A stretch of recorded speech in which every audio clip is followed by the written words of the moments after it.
Amis d'Estérel Caravaning, comme tous les mardis à midi pile, je vous emmène en balade. Aujourd'hui, je vous présente le port du Poussail. Alors c'est un port qui est magnifique, qui se trouve au pied du sémaphore du Dramont, que vous avez juste derrière moi, et qui a une histoire absolument magnifique.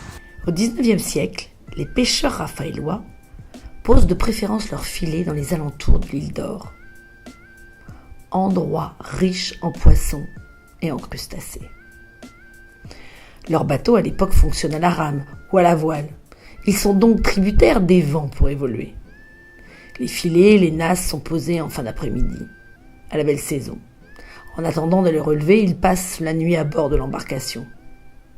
Mais si une tempête s'annonce, ils se réfugient dans des criques protégées des vents. Parfois, ils tirent leur bateau sur le rivage en attendant le retour du beau temps avant de rejoindre le port. La crique du Poussail, à l'époque, se prêtait fort bien à cet exercice. L'hiver, pour passer la nuit dans l'embarcation, c'est beaucoup moins évident. Aussi, en plusieurs points du littoral, existaient des abris en dur, consistant généralement en une seule pièce comprenant une cheminée, une table et quelques chaises.